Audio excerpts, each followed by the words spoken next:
क्या आप जानते हैं, एक माँ की छोटी सी गलती ने उसे अपनी ही बहन की दासी बना दिया था। दो बहनों की एक शर्त ने नागों और गरुड़ की दुश्मनी की नींव रख दी।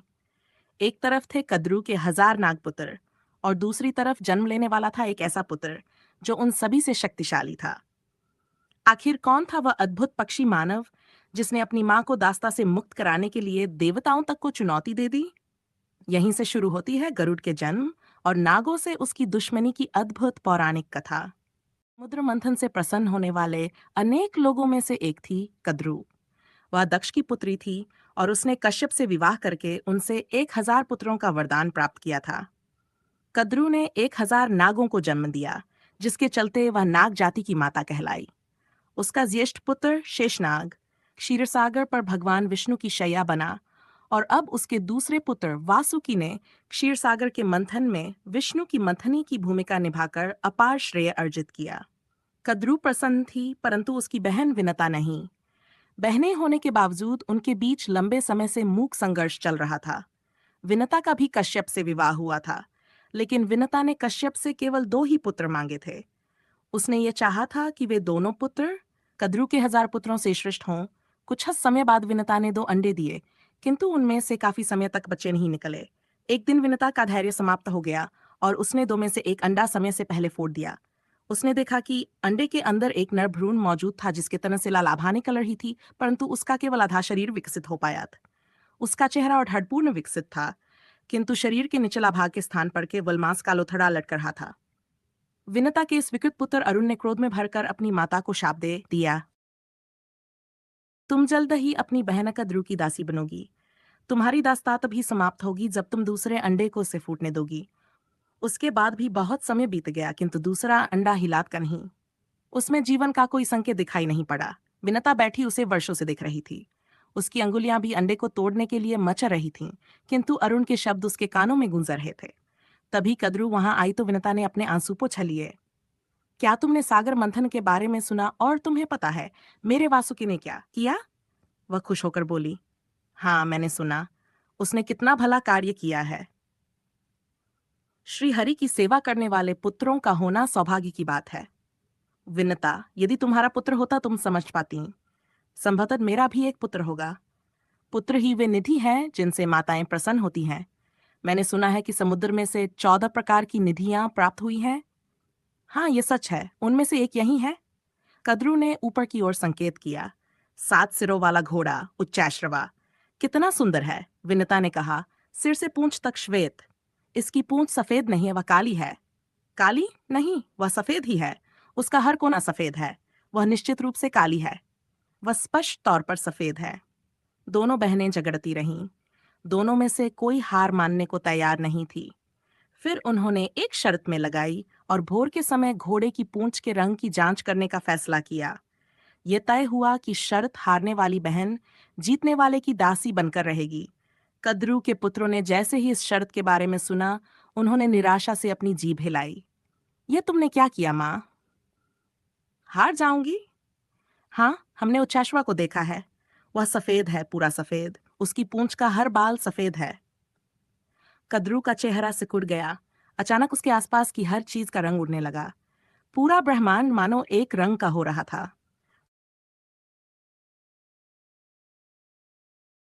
सफेद, कद्रू ने सिर हिलाया।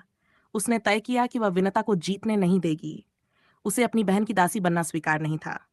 सफेद रंग काला हो सकता है, वह मुस्कुराई। क्या मतलब माँ? बहुत आसान है। मैं चाहती हूँ कि कल सुबह तुम सब घोड़े की पूंछ के चारों ओर लिपट जाओ। अपने काले बदन को उसकी पूंछ पर इस तरह लपेट लेना कि उसका एक भी सफेद बाल दिखाई न दे। विनता हमारी चाल को समझ नहीं पाएगी और मैं शर्त जीत जाऊंगी। कद्रू के कुछ पुत्र इसके लिए सहमत हो गए, किंतु कुछ ने उसकी बात मानने से मना कर दिया। कद्रू को क्रोध आ गया और उसने अब जा करने वाले अपने पुत्रों को शाप दे दिया कि उनके वंश जकली युग में होने वाले एक यज्ञ में जलकर भस्म हो जाएंगे। अगले दिन दोनों बहनें उच्चाश्वा को देखने लिए खड़ी हो गई। पूंछ पर बहुत से काले सर्प लिपटे हुए थे और इस कारण वह पूरी तरह काली दिखाई दे रही थी। कद्रू और उसके पुत्रों की चाल से अनजान विनता ने पराजय स्वीकार कर ली और कद्रू की दासी बन गई। अरुण का शाप सत्य हो गया था। 500 साल बाद ब्रह्मांड में चरमराने की ध्वनि गूंजी। विनता का दूसरा अंडा फूट गया था। उसके खोल में से सुनहरी आभा निकल रही थी, मानो दूसरा सूर्य उदय हो रहा हो। परंतु भीतर से जो निकलकर सामने आया वह संकर प्राणी था, आधा पक्षी आधा मानव। उसके सुनहरे शरीर पर उगे लाल पंख फड़फड़ा रहे थे तथा उसके पंजे बता रहे थे कि वह नागरी अर्थात नागों का शत्रु था, कद्रू के 1000 पुत्रों से अधिक शक्तिशाली। जैसा कि कश्यप ने विनता को वचन दिया था, वह रूढ़ था मानवाभा पक्षी। गरुड़ को जैसे ही अपनी माता की दास्ता का पता लगा, उसने तुरंत उसकी मुक्ति की मांग की। नाग इस बात के लिए मान तो गए, किंतु उन्होंने एक शर्त रखी। समुद्र से जब अमृत निकला था, तब तुम्हारी माँ विनता हमारी दासी बनी थी, परंतु हमें अमृत कोचखने का अवसर नहीं मिला। तुम हमें अमृत लाकर दे दो और हम तुम्हारी माता को दास्ता से मुक्त कर देंगे। परंतु उसे पता था कि वह काया बहुत कठिन है। अमृत को सुरक्षित रखने के लिए देवताओं ने अनेक तरह की सावधानियां बरती थीं। अग्नि ने अमृत कलश को चारों ओर से घिरखा और बहुत पैनीधार वाले आरे उसकी खोह के प्रवेश द्वार पर घूमते थे। 2 भयानक सर्प भी उसकी रक्षा के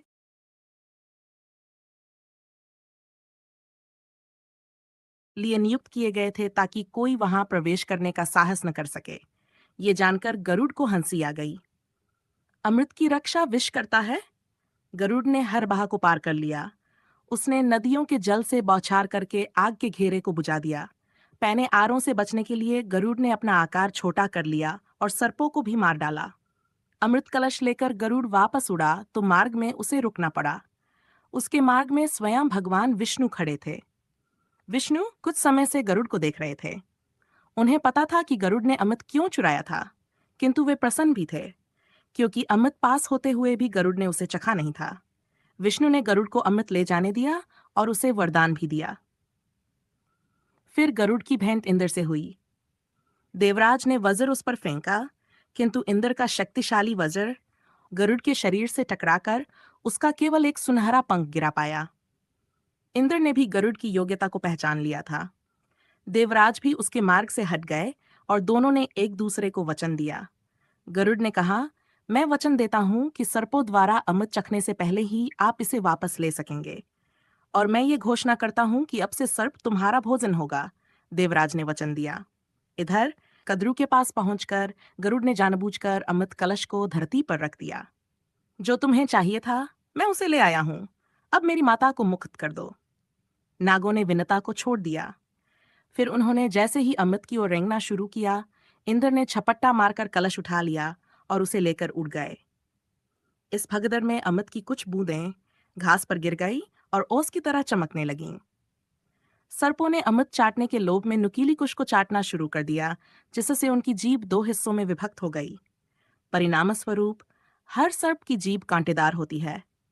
चूंकि उन्होंने थोड़ा सा अमृत चख लिया था, इसलिए नागों में भी अमृता का अंश विकसित हो गया। इसी कारण उनकी पुरानी कैंचुल उतर जाती है, उसकी जगह नई त्वचा विकसित हो जाती है। कद्रू ने विनता को देखा तो उसे गुस्सा आ गया।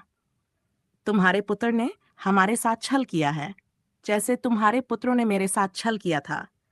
यह दुख की बात है कि दिति की तरह हमें भी एक दूसरे से प्रेम नहीं है। उनके बच्चे सदा लड़ते हैं और अब हमारे पुत्र भी एक दूसरे के शत्रु हो गए हैं। परंतु मेरे पुत्र श्रेष्ठ हैं, कद्रू ने ताना मारा। मेरा पुत्र वासुकी श्रीहरि के काम आया और मेरा दूसरा पुत्र शेषनाग उन्हें क्षीर सागर में ले जाता है। तभी गरुड़ ने कहा, मैं भी विष्णु को ले जा सकूंगा। उन्होंने मुझे वरदान दिया है। कैसा वरदान? विनता ने पूछा। श्रीहरि ने मुझे अपना वाहन बनाया है। कद्रू ने विनता की ओर देखा। विनता मुस्कुरा रही थी। अगर आपको गरुड़ और नागों की यह अद्भुत पौराणिक कथा पसंद आई हो, तो वीडियो को लाइक जरूर करें। ऐसी ही रोचक और अद्भुत पौराणिक कथाओं के लिए हमारे चैनल को सब्सक्राइब करें। अगर आप गरुड़ और नागों की पूरी कथा जानना चाहते हैं, तो कमेंट में गरुड़ कथा जरूर लिखें। वीडियो को अपने परिवार और दोस्तों के साथ शेयर करना न भूलें। जय श्री हरि, जय गरुड़ देव।